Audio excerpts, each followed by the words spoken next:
Olá, pessoal, bom dia. Hoje é sábado, mas as notícias não param. Então, eu quero começar com notícias leves, justamente porque hoje é sábado, e notícias alegres, aí a gente passa para as mais chatinhas, digamos assim. Para falar daquela história do subprocurador que pediu o afastamento do presidente e da ligação do Fux, eu gravei um trecho de uma entrevista com um jurista chamado Renato Gomes. Quem quiser ver a entrevista completa, está lá no canal Jornal da Cidade Online. Então, vamos começar com boas notícias. Vereador usa o seu salário para comprar cestas básicas e doar para as famílias de Sapezal. No total, já foram 40 cestas básicas. O nome dele é Françoelder Anselmo Santana, do PSC, mas não é só ele que entrou nessa corrente de ajuda, de compaixão, de olhar para o próximo. Temos também o Jade José David, o Tichico, do Podemos. Ele é vereador na cidade de Major Gersino e, pelo segundo mês consecutivo, ele usa metade do salário dele para doar cestas básicas.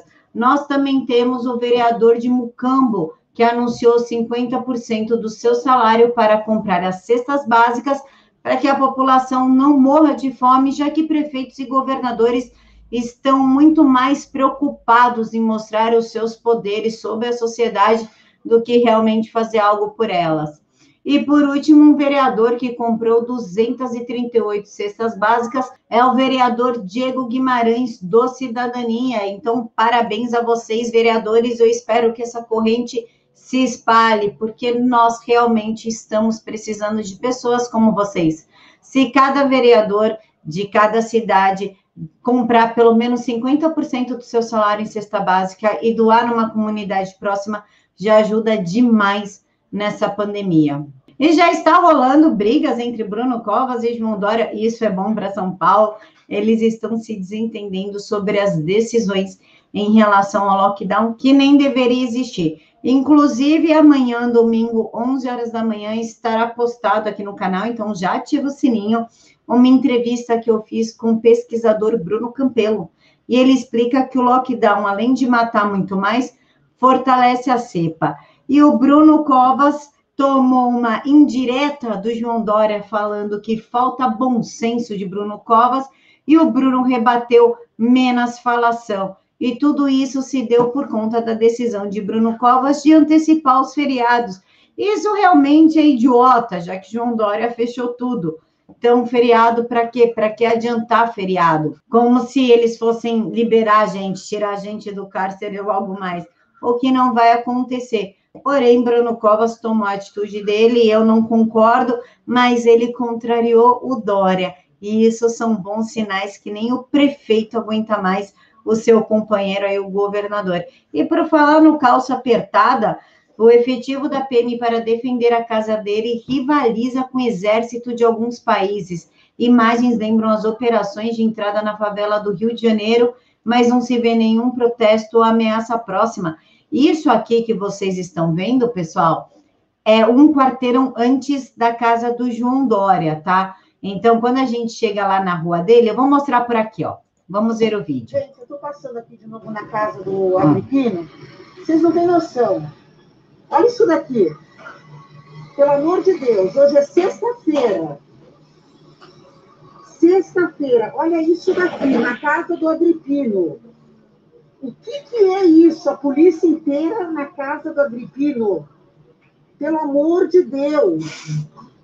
Olha aqui. A casa dele é virando aqui, ó. Olha isso. Olha aqui a casa dele. Aqui é o fundo da casa dele. Cheio de polícia, gente. Olha isso. Olha isso, que vergonha. O que é isso? Olha o segurança. Isso porque ela não mostrou a entrada da casa mesmo. Eu fiz uma live pelo Instagram anteontem. Eles colocaram ferros para separar a população da casa dele, tipo uns 10 metros, assim, entendeu?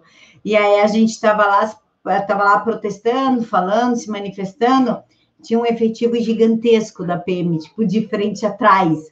E ninguém pode entrar nas ruas se não for morador. É tipo esse absurdo, assim.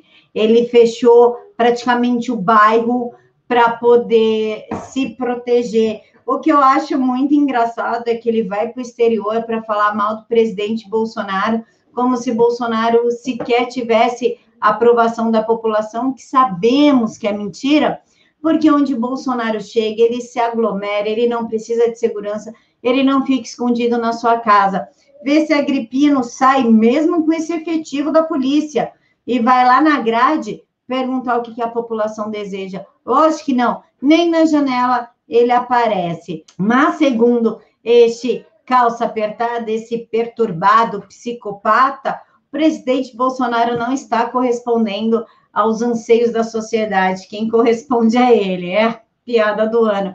Pena que os americanos não sabem efetivamente o que acontece aqui. E falando em presidente Bolsonaro, um subprocurador pediu ao TCU o afastamento temporário de Bolsonaro e ministro da Saúde, Economia e Casa Civil. Mas, para falar desse assunto, eu preferi consultar um jurista antes que eu falasse bobagem. Então, vamos ouvir o doutor Renato. E vai explicar para a gente por que o subprocurador-geral do Ministério Público pediu ao TCU que afaste Bolsonaro das funções administrativas e hierárquicas sobre os Ministérios da Saúde, Economia e Casa Civil.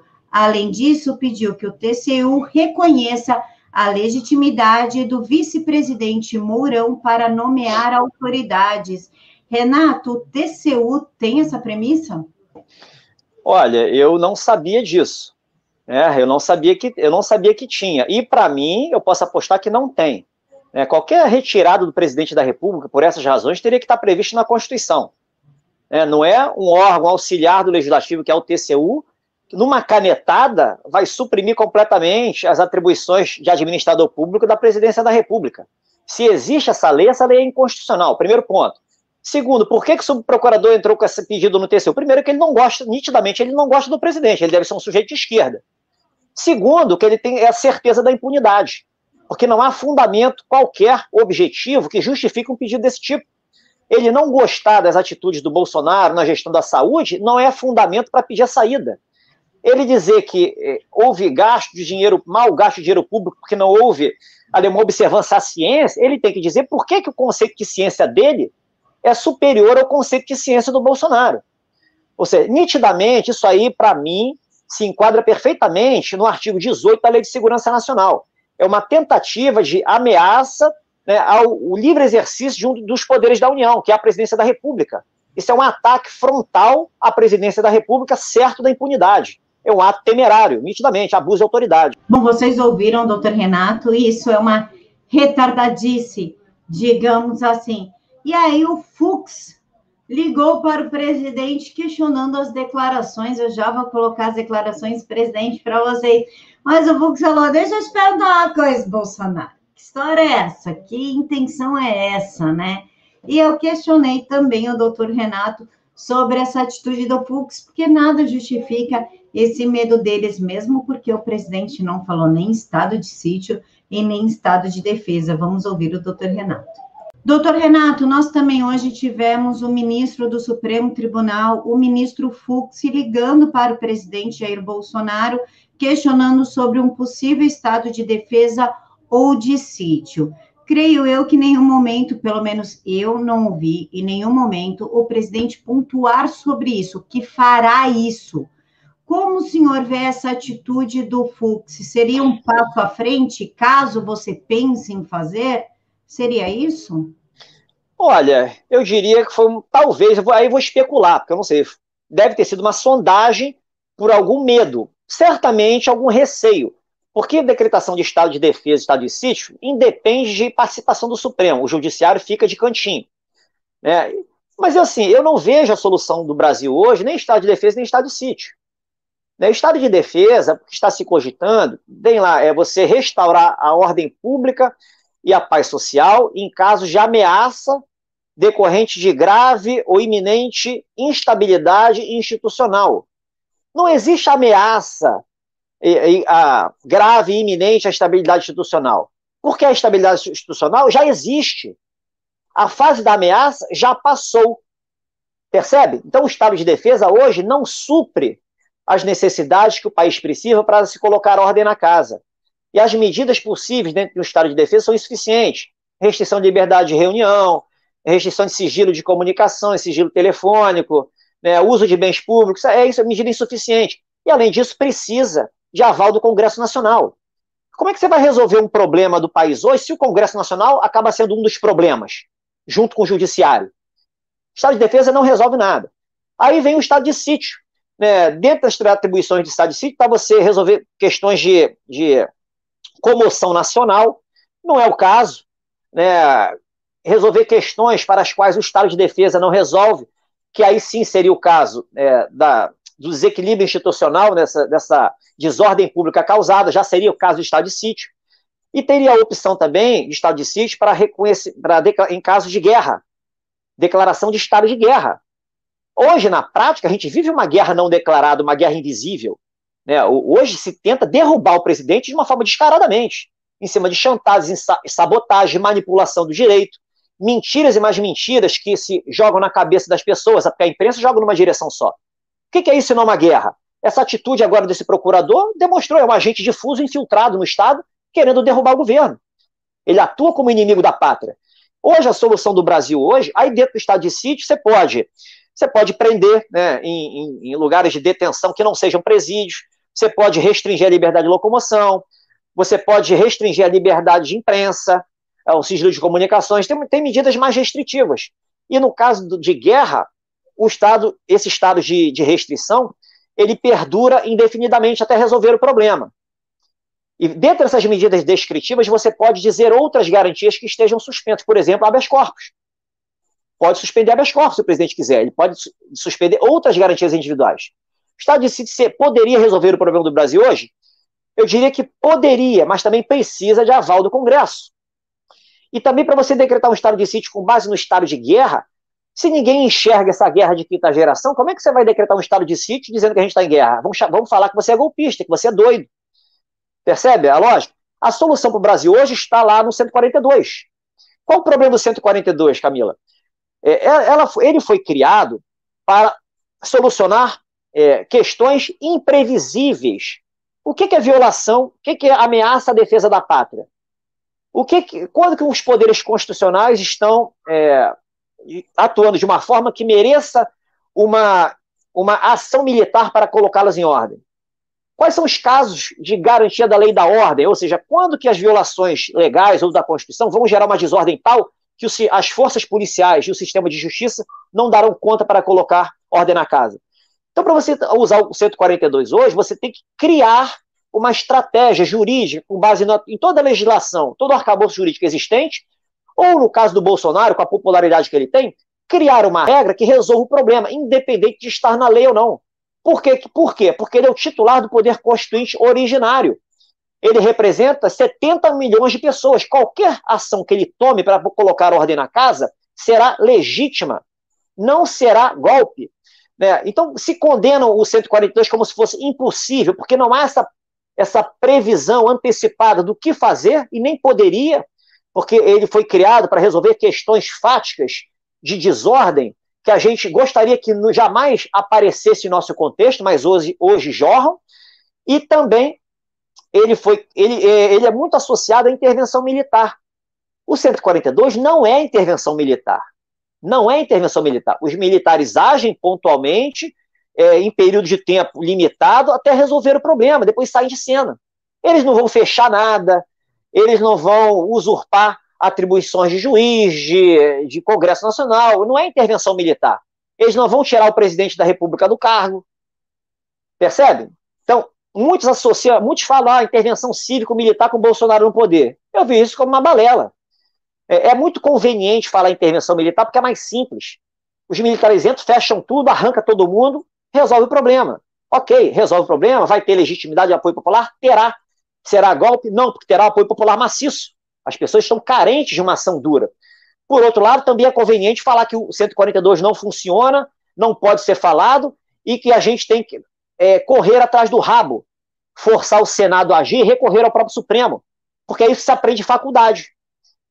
São duas soluções cômodas, porque não exige um esforço cognitivo, um esforço intelectual para você resolver o problema com base no que a Constituição prescreve naqueles instrumentos que estão lá no 142. Aí a gente vê essa guerra de narrativas, né? Por outro lado, tudo que está acontecendo hoje é pautada por uma narrativa construída pelo judiciário, né? Manipulando princípios, manipulando direito, e pela imprensa. Então, eu vejo o pessoal de direita nesse jogo de narrativa. A narrativa da esquerda é imbatível. Você discutir com a esquerda, você vai gastar energia e dar burro em ponta de faca, você não vai resolver absolutamente nada. Percebe? Falta uma estratégia de comunicação, uma estratégia onde haja ações pontuais para a narrativa ser desmontada na raiz. O que se vê hoje foi um enfrentamento de gritaria contra gritaria, xingamentos contra xingamentos. Isso não resolve absolutamente nada, muito pelo contrário. A esquerda ganha, né, e o pessoal de direita fica ainda desqualificado como aquelas pessoas que pregam ódio, ou seja, eles acusam do que eles fazem. Então a gente vive hoje esse estado de coisas tenebroso, né, e a fala do Bolsonaro hoje foi muito interessante, porque ele deixou a entender que vai terminar em breve. Quando se mencionou a fome, mencionou que eles não estão preocupados com a saúde, eles querem matar vocês, ele deixou bem claro isso. Então foi muito interessante, eu gostei bastante da fala do Bolsonaro hoje. E que fala foi essa final que o presidente falou e que, oh meu Deus, parou a República, foi mais grave do que o Pacheco achando que ele é presidente da República e solicitando à vice-presidente americana Kamala Harris um pedido de socorro ao Brasil, tipo, da onde que Pacheco achou que poderia fazer isso? Esse cara é um moleque. E nós teremos problemas. Inclusive, Pacheco, cadê você para pautar os pedidos de impeachment contra o Alexandre de Moraes e o Fachin, que está nas suas mãos, que eu sei que está, que você já olhou. Por que você não tirou da sua bundinha como prometido quando você estava concorrendo ao cargo? Seria ele um novo nhonho? Teríamos os mesmos problemas que nós tivemos com o Rodrigo Maia, agora na figura do Pacheco? Mas vamos ouvir aqui o que o presidente Bolsonaro disse de tão preocupante. O caos vem aí. A fome vai tirar o pessoal de casa. Tá? Vamos ter problemas que a gente nunca esperava ter. Né? Problemas sociais gravíssimos. Eu tenho mantido todos os meus ministros informados do que está acontecendo. E ainda culpam a mim. Como se eu fosse um insensível no tocante a mortes. A fome também mata. A depressão tem causado muito suicídio no Brasil. Verdade. Tá? Onde é que nós vamos parar? Será que o governo federal vai ter que tomar uma decisão antes que isso aconteça? Será que a população está preparada para uma ação do governo federal dura no tocante a isso? O que é dura? É para dar liberdade para o povo. É para dar o direito do povo trabalhar. Não é ditadura, não. Uns hipócritas aí falando de ditadura o tempo todo, os imbecis. Verdade. Agora, o terreno fértil para a ditadura é exatamente a miséria, a fome, a pobreza, onde o homem, com necessidade, perde a razão. Estão esperando o quê? Vai chegar um momento? Eu gostaria que não chegasse esse momento, mas vai acabar chegando. Eu espero que essa minha ação no Supremo Tribunal Federal, dia de ontem, que os decretos falam simplesmente, né, em toque de recolher. Meu Deus. O que é toque de recolher? Só em países ditatoriais. Estão aqui aplicando aquela legislação de estado de sítio prevista na Constituição, que não basta eu decretar estado de sítio, o Congresso tem que validar embaixo. E governadores e prefeitos humilhando a população, dizendo que está defendendo a vida dele. Ora, bolas, que defendendo a vida? Vocês estão matando essas pessoas. É verdade. Ontem nós anunciamos aqui que agora a Fiocruz começa a produzir 20 milhões de vacinas por mês no Brasil. Até ontem, nesse mês, entregamos 5 milhões de doses. Agora, até terça-feira, semana que vem, mais 5 milhões. O Brasil é um dos 5 países que mais vacina no mundo. Eu espero que a população cada vez mais se integre o que está acontecendo. Não façam críticas pelas críticas. Entendam, tenham consciência do que está acontecendo. Eu estou vendo aqui que o Brasil está igual aquele animal que foi capturado pela jiboia. Cada vez vai apertando mais. Daqui a pouco a gente pode respirar mais. Viu, presidente? Eu espero que essa ação ontem, que eu dei entrada, dê certo, tá? Seja despachado, que é um pedido de liminar. Vai ser sorteado o relator, com toda certeza, no dia de hoje. Vamos preparar uma outra ação também. Eu acho que todo mundo tem que buscar uma maneira melhor de achar uma solução para isso aí, baseado no direito de ir e vir. Não se pode governadores e prefeitos, né, usurpar da Constituição via decretos, retirar o direito de ir e vir das pessoas. Isso é prestar de sítio, estado de defesa. E não é só eu, é o Congresso também sendo ouvido. Caso contrário, nós vamos sucumbir. Vamos ter que reagir. Eu repito aqui a parábola do sapo fervido. A temperatura está acima de 60 graus. Você joga um sapo numa panela de água quente, ele bate e sai fora. Mas você bota a panela de água fria, começa a esquentar, chega a um ponto, tinha 60, 70 graus, ele não tem força para sair da panela e vai virar sopa. Vocês viram alguma coisa demais no que o presidente falou?